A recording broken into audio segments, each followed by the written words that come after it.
महाकारुणिक तथागत भगवान बुद्ध, तथागत भगवान बुद्धांचा पावन पवित्र पूजनीय भिक्खू संघ, तसेच ज्यांच्यामुळे आम्हा सर्वांना तथागतांचा अनमोल धम्म लाभला असे परमपूजनीय बोधिसत्व डॉक्टर बाबासाहेब आंबेडकर यांना मी कोटी कोटी वंदन करतो। या धम्मदेशनेमध्ये उपस्थित असलेले सर्व आदरणीय श्रद्धावान उपासक उपासिका धम्म बालक आणि बालिका, तसेच ह्या धम्मदेशनेचा ध्वनी उपासक उपासिका श्रवण करत असतील त्या सर्वांना मी माझी मंगल मैत्री प्रदान करतो। आजची धम्मदेशना विशेष आहे। तथागतांचा धम्म महान आहे। तथागतांच्या धम्मामध्ये कोणी गरीब असेल, कोणी श्रीमंत असेल, अनेक उच्च जातीचे काही विषमतावादी लोक, ब्राह्मण असतील, क्षत्रिय असतील, वैश्य असतील, चातुर्वर्णातील सर्व व्यवस्थेतील लोक, शूद्रही असतील,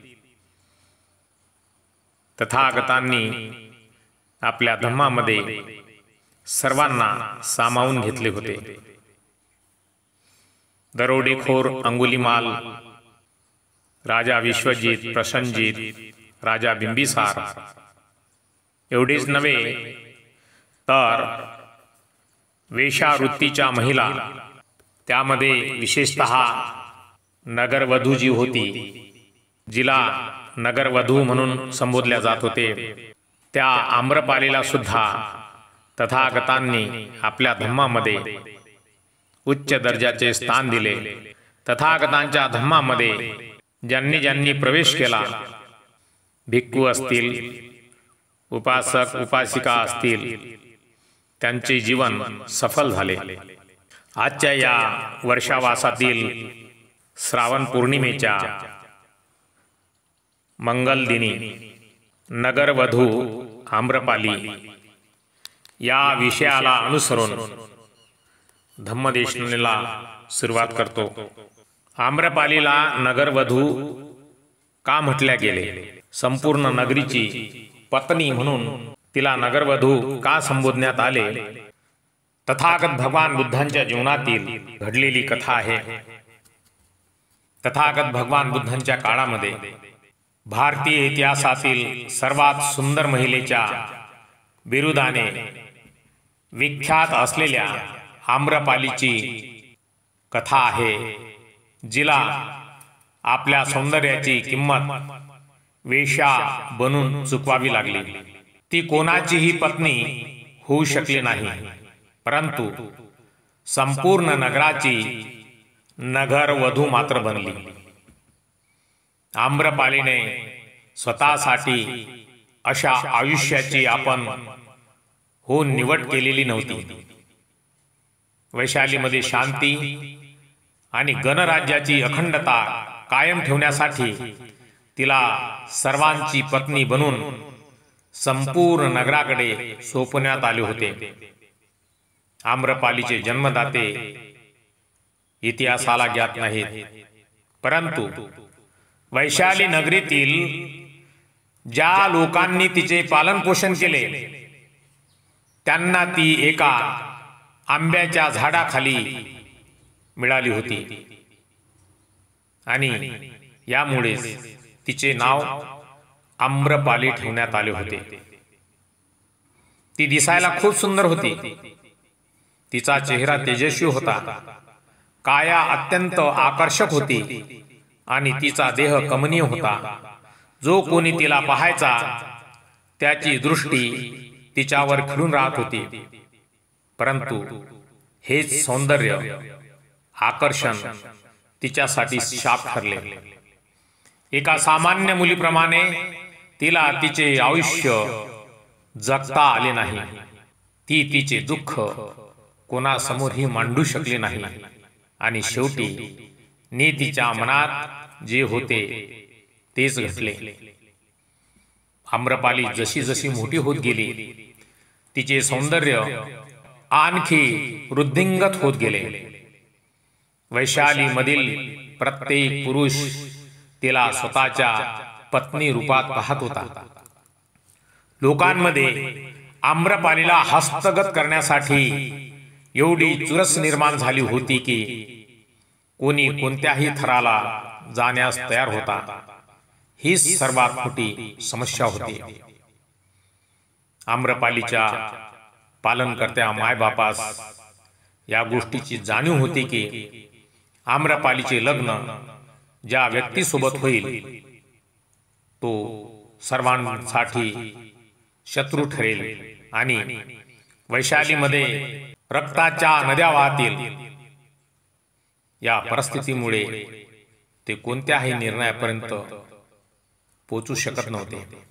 या अडचणीतून मार्ग काढण्यासाठी एके दिवशी वैशालीत सभा भरवण्यात आली. या सभेमध्ये उपस्थित सर्व पुरुष आम्रपालीशी लग्न करण्यास इच्छुक होते. यामुळे योग्य निर्णय घेणे कठीण होऊन बसले. या अडचणीतून मार्ग काढण्यासाठी वेगवेगळे विचार मांडण्यात आले, परंतु कोणताही योग्य मार्ग निघू शकला नाही. परंतु शेवटी जो निर्णय घेण्यात आला त्यामुळे आम्रपालीचे आयुष्य नरकात लोटले गेले. सर्वांच्या संमतीने आम्रपालीला नगरवधू म्हणजे वेश्या घोषित करण्यात आले. असे करण्यामागचे कारण असे होते की सर्वांना वैशालीचे गणतंत्र सुरक्षित ठेवण्याची इच्छा होती. आम्रपालीला एका व्यक्तीला सोपवले असते तर त्यामुळे एकता खंडित झाली असती. नगरवधू झाल्यानंतर प्रत्येक जण तिला मिळवण्यासाठी स्वतंत्र होता. अशा प्रकारे राजाच्या निर्णयाने तिला वेश्या बनवले. आम्रपालीने नगरवधू बनून अनेक वर्ष वैशालीतील लोकांचे मनोरंजन केले. अनेक राजपुरुष, सरदार, धनवान तिच्या महाली पाहुणचार घेत असत.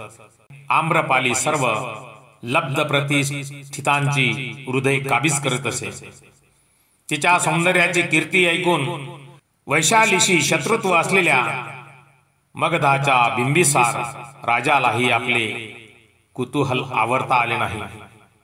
त्याने थेट वैशालीवर हल्ला केला आणि काही दिवस आम्रपालीच्या महालात पांथस्थानच्या शदमवेशात आश्रम घेतला. बिंबिसार राजा हा एक उत्तम कलावंत, कलासक्त व संगीत तज्ञ होता. बघता बघता बिंबिसार व आम्रपाली एकमेकांच्या प्रेमात पडले. पण जेव्हा आम्रपालीला त्याचे खरे रूप कळले तेव्हा तिने त्याला तिथून जाण्याची व चालू युद्ध समाप्त करण्याची विनंती केली. प्रेमात बुडालेल्या बिंबिसाराने खरोखरीच आम्रपालीच्या इच्छेचा मान राखून युद्ध संपविले. त्याच्या ह्या कृतीने वैशाली नगरीच्या नागरिकांनी त्याची भ्याड राजा म्हणून हेटाळणी केली. ह्या सर्व प्रकारात आम्रपालीने आपल्या नगरीशी इमान राखले. पुढे आम्रपालीने बिंबिसाराच्या पुत्रास विमल कोंडण्यास जन्म दिला. बिंबिसाराचा पुत्र अजातशत्रू याने नंतरच्या काळात वैशालीवर कब्जा मिळवून पूर्वीच्या अपमानाचा सूड घेतला होता. या दरम्यानच्या काळात तथागत भगवान बुद्ध मार्गक्रमण करत करत वैशालीत आले. त्यांच्या सोबत शेकडो भिक्खू होते. सर्व भिक्खू दररोज वैशालीमध्ये जाऊन भिक्षा मागत होते. वैशालीमध्येच आम्रपालीचा महाल होता. एकदा आम्रपालीने रस्त्यातून तेजस्वी देखण्या बौद्ध भिक्खूला इतर भिक्खूंच्या समवेत जाताना पाहिले. असे रूप, असे तेज, असा डौल तिने अद्याप कधी पाहिलेला नव्हता. बऱ्याच काळाने आम्रपालीच्या हृदयात त्या भिक्खूंच्या केवळ दर्शनाने चलबिचल झाली. मनात त्यांच्याविषयी अभिलाषा उत्पन्न झाली. तिने त्या भिक्खूला आपल्या महाली भोजनाचे आमंत्रण धाडले. दुसऱ्याच दिवशी तिच्या दरवाजावर त्या भिक्खू संघातील एक भिक्खू भिक्षा मागण्यासाठी आला. त्याला पाहताच आम्रपाली त्याच्या प्रेमात पडली. ती दररोज राजकुमार धनवान लोकांना पाहत होती, परंतु भिक्षा पात्र हातामध्ये घेतलेल्या भिक्खूमध्ये तिला अपार प्रेम आणि सौंदर्य दिसून आले. तिने भिक्खूला विनंती केली, कृपया घरात येऊन माझे दान ग्रहण करा. त्या भिक्खू मागे इतरही अनेक भिक्खूही होते. त्या सर्वांना स्वतःच्या डोळ्यावर विश्वास बसत नव्हता. तो तरुण भिक्खू आम्रपालीच्या महालात भिक्षा घेण्यासाठी गेल्यानंतर त्याचे सर्व सहकारी ईर्ष्या आणि क्रोधाने लाल झाले होते.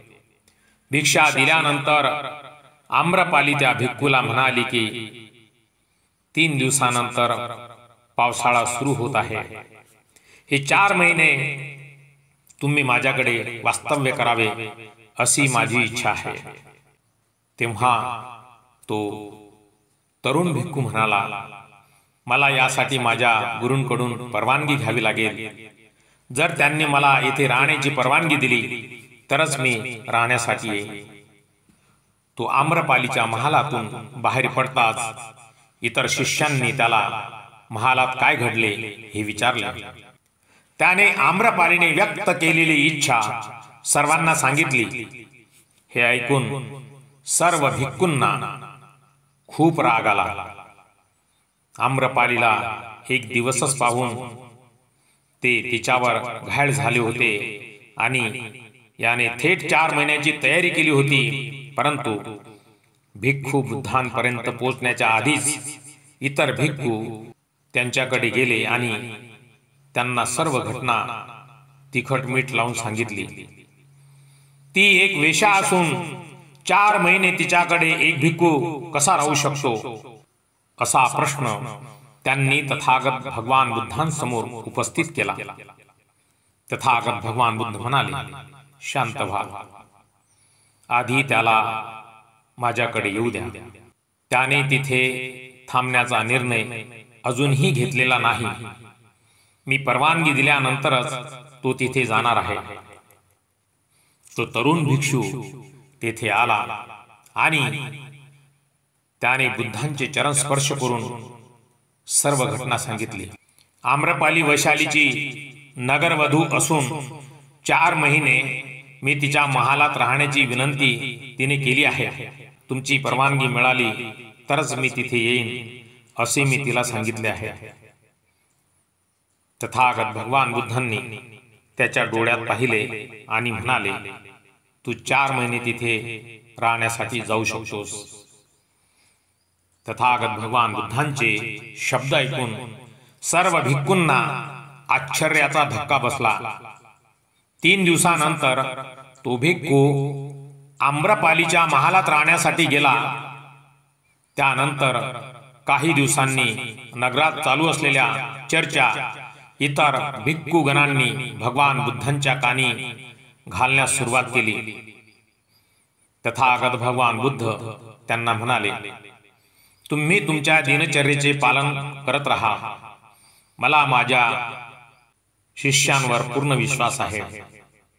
त्याच्या मनामध्ये कोणतीही इच्छा नसल्याचे मला त्याच्या डोळ्यासमोर दिसले आहे.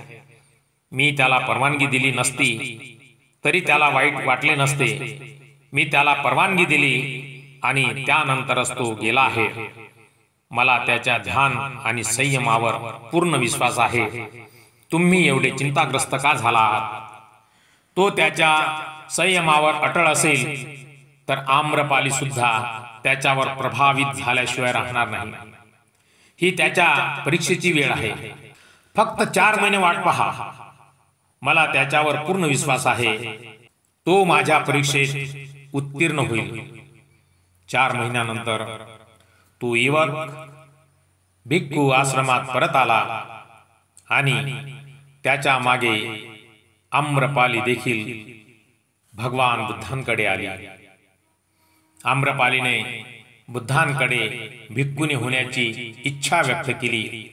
ती म्हणाली, तुमच्या भिक्खूला माझ्याकडे आकर्षित करण्यासाठी मी सर्व प्रयत्न केले, परंतु मला यश आले नाही. त्याच्या आचरणाने माझे मन बदलले असून तुमच्या चरणातच सत्य आणि मुक्तीचा मार्ग असल्याचा मला साक्षात्कार झाला आहे. त्याच्या स्वयंभानाने, मनोनिग्रहाने व तेजोबळाने त्याने आपली जागृत अवस्था कधीच त्यागली नाही. परिणामवश आपल्या सौंदर्या विषयाचे गर्वहरण झाले आहे. आता वेगळ्या प्रकारे आयुष्य व्यतीत करण्याची ओढ लागली आहे. अशा प्रकारे संन्यस्त जीवनाकडे आकृष्ट झालेल्या आम्रपालीने तथागत भगवान बुद्धांना आपल्या प्रासादात भोजनास बोलवले. बुद्धांनीही ते आमंत्रण स्वीकारले. यावेळी वैशालीचा राजा असणाऱ्या अजातशत्रूने तथागत भगवान बुद्धांनी आम्रपालीचे आमंत्रण स्वीकारू नये असा हुकूम दिला होता. तथागत भगवान बुद्ध तिच्या घरी गेले. अजातशत्रूने जेव्हा वैशालीवर हल्ला चढवला होता तेव्हा त्याने संपूर्ण नगर बेचिराग करून निर्मनुष्य करण्याचा जणू चंगच बांधला होता. पण त्याच्या सैनिकांना आम्रपालीस कारागृहाकडे नेताना तिचे असीम सौंदर्य पाहून त्यांचे विचार गोठले.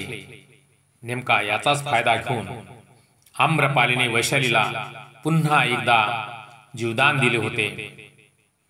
तथागत भगवान बुद्धांनी हे ताडले होते की अजातशत्रू हा वैशालीसाठी विनाशक राजा आहे, मात्र आम्रपाली ही जीवनदायिनी आहे. त्यामुळे अजातशत्रूच्या आदेशाला डावलून तथागत भगवान बुद्धांनी आम्रपालीचे आमंत्रण स्वीकारून एक प्रकारे तिला अजातशत्रूहून श्रेष्ठ ठरविले. तथागत भगवान बुद्ध आम्रपालीच्या महाली आल्यानंतर तिने राजगणिकेच्या आपल्या पदाचा त्याग केला व बौद्ध धम्म स्वीकारला. बौद्ध धम्माच्या प्रचाराचे काम करता करता तिला स्वयं साक्षात्कार झाला. तिने तिची सर्व संपत्ती बौद्ध भिक्खूंना दान केली आणि त्यांनी ती जनतेत वाटून टाकली. बौद्ध धम्मात आम्रपालीच्या योगदानाचे कार्याचे महत्व कायम आहे. पुढे वयात आल्यानंतर विमल कौंडण्यही बौद्ध भिक्खू झाला.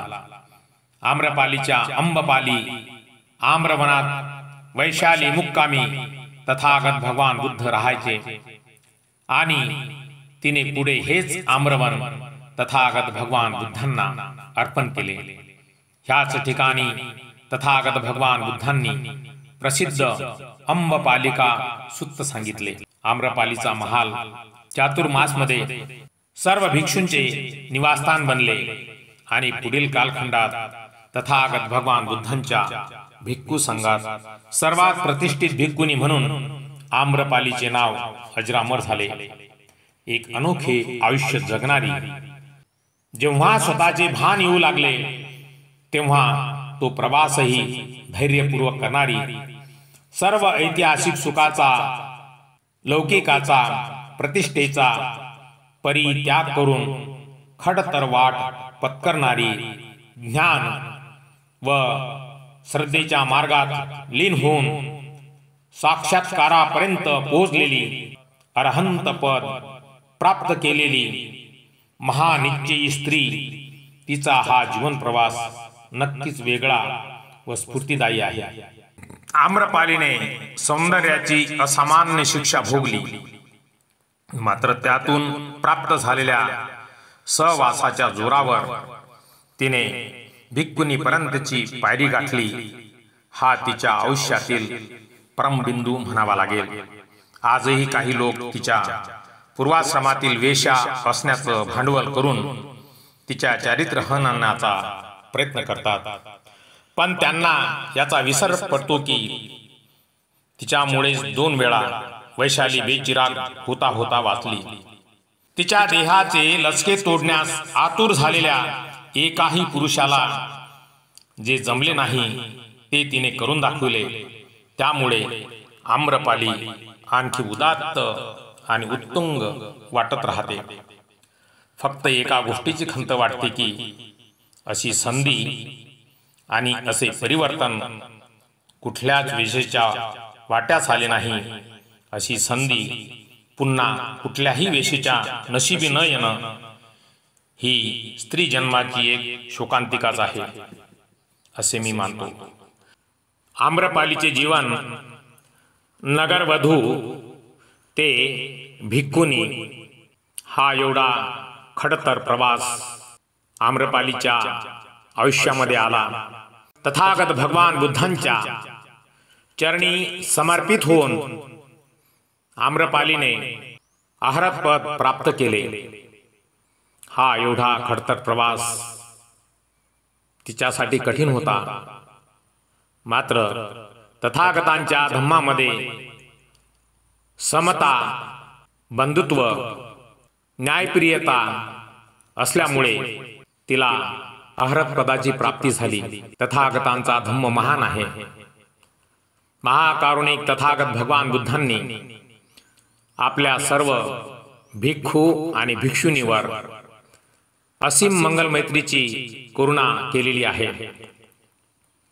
आजच्या या धम्मदेशने मधून मी सर्वांना आदरणीय श्रद्धावान उपासक उपासिका यांना एकच सांगू इच्छितो की धम्म हा परिवर्तनशील अवस्थेला प्राधान्य देणारा आहे.